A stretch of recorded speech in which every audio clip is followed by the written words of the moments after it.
significa que en un periodo de 70 años se duplica el valor inicial, es un crecimiento importante. Y estas son tasas de decrecimiento que están todas concentradas en la segunda mitad del siglo XX. Esto es un elemento objetivo y que nos sirve para poder entender, en cierto modo, cuando se toman parámetros a la hora de decidir cómo se desarrolla una infraestructura ferroviaria, que estos datos hay que contabilizarlos. ¿Por qué? Porque si hay menos población, hay menos movimiento de viajeros en los trenes. Y si hay menos población, también hay menor demanda de consumo y por lo tanto menos mercancía. Y eso hay que tenerlo en cuenta como un elemento a tener, digamos, fundamental en este sentido. En el caso de muchas regiones, de muchos elementos, el único factor económico razonable era la minería, y de hecho en la comarca vecina del Alto Guadiato sabe mucho de ello, para activar un ferrocarril, ¿no? Había un segundo elemento, como hemos visto al principio, que es el Estado, que aportaba unas subvenciones sustanciales. Cuando la minería empieza a decaer a mediados del siglo XX, lógicamente hay una fecha de finalización para esos ferrocarriles. Pero es que el Estado, a partir de 1964, a partir del informe del Banco Mundial, decide abandonar también el sistema ferroviario, porque el informe del Banco Mundial les dice que tienen que no proseguir la construcción de líneas ferroviarias iniciadas, ahora veremos algunos mapas, y le dice también que tiene que cerrar líneas que se consideran deficitarias. Y lo que se hace a partir del 64 es aplicar el informe del Banco Mundial. Eso hay que tenerlo en cuenta. Bien, ahora vamos a hablar ya más de ferrocarril. Si retrocedemos en el tiempo, podemos ver que el Plan Morovio de 1851 es el primero que dibuja un escenario ferroviario de lo que debían ser las líneas que se iban a construir en España. Todas con una radialidad basada en Madrid y en el que podemos encontrar un trazado ferroviario que nos puede sorprender. Para lo que luego se construyó, Morovio planteaba una línea directa Madrid-Toledo-Córdoba a través de Almadén-Los Pedroches, que conectará con Andalucía, sobre todo con la zona occidental de Andalucía. Unos años más tarde, después de una comisión de ingenieros, hay una documentación excelente en el Congreso de los Diputados, donde están todos los debates de estas comisiones, se establece este plan de ferrocarriles que es el que marcará buena parte del diseño de la red ferroviaria española durante todo el siglo XX. Aquí ya se plantea el acceso ferroviario a Andalucía por Despistaperros y el acceso ferroviario a Córdoba por la comarca minera de Belme, demandado por los industriales malagueños que habían solicitado la construcción de una línea ferroviaria desde Belmez hasta Málaga para las industrias, para llevar el carbón a las industrias que ellos explotaban ahí. Por lo tanto, es fundamental entender que en 1870 es cuando, digamos, queda definido buena parte del plan de construcción de ferrocarriles en ese momento. Ya nos tenemos que ir hasta 1926, cuando buena parte de la red ferroviaria española ya está construida, el llamado Plan de Ferrocarriles de Urgente Construcción, Plan Guadalhorce, cuando hay un planteamiento de hacer nuevas construcciones. Y en ellas entra la construcción de un ferrocarril Puerto Llano-Córdoba, del que ahora hablaremos alguna cuestión más. Y entonces cuando, digamos, se vuelve a plantear la idea de que en Los Pedroches podía haber un ferrocarril aprovechando el tránsito hacia Puerto Llano. De hecho, las líneas que se programan en ese plan de urgente construcción de 1926 quedaron muchas de ellas sin concluir.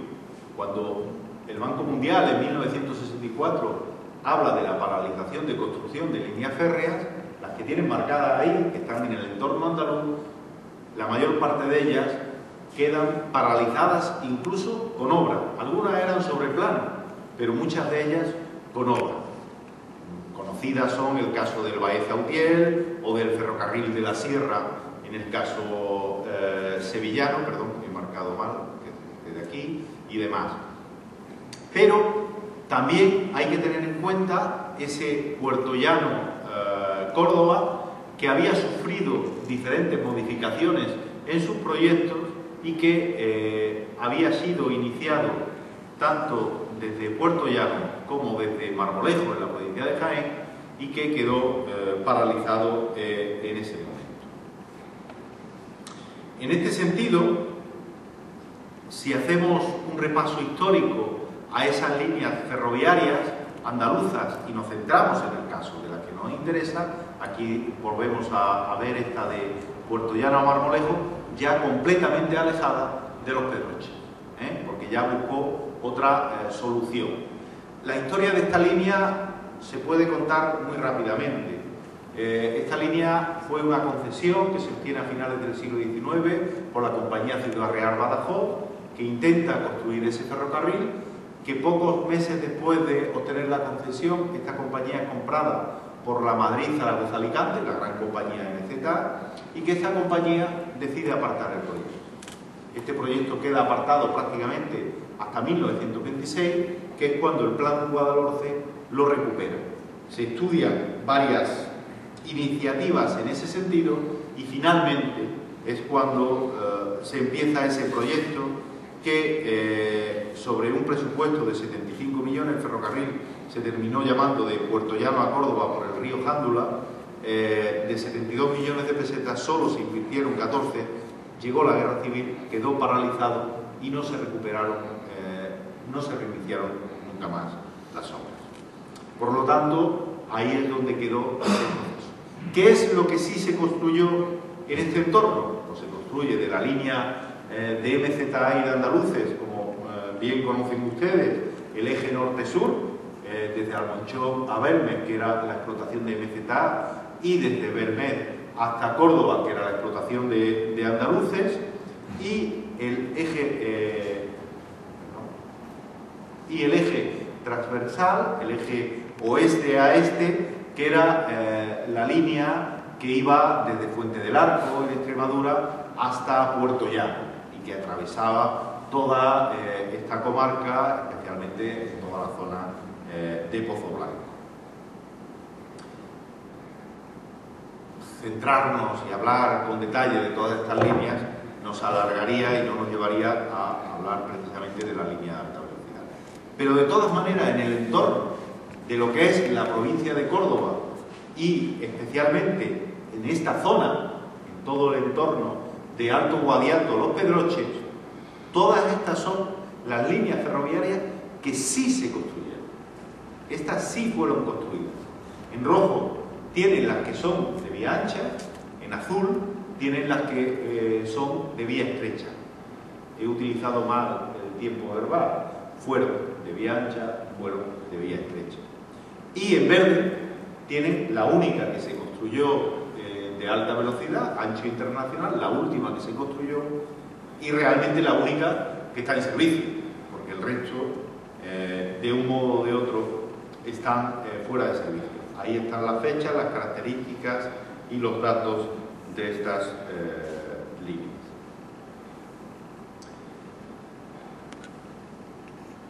En los días en los que se estaba planificando la construcción de un nuevo acceso ferroviario a Andalucía, que se conoció con el acrónimo de NAFA, Nuevo Acceso Ferroviario a Andalucía, fueron también el momento en el que en Los Pedroches y en el Valle del Guadiato, como hemos visto en el cuadro anterior, se estaban cerrando líneas. Se cerraban líneas por las dos cuestiones que hemos hablado antes: el cese de la actividad minera o la caída de la actividad minera y el cese del apoyo del Estado a partir del informe del Banco Mundial. Los grandes cierres fueron de 1967 y de 1970. Luego vendría el cierre de 1985, en el momento, insisto, en el que se estaba produciendo el estudio de esa gran nueva obra ferroviaria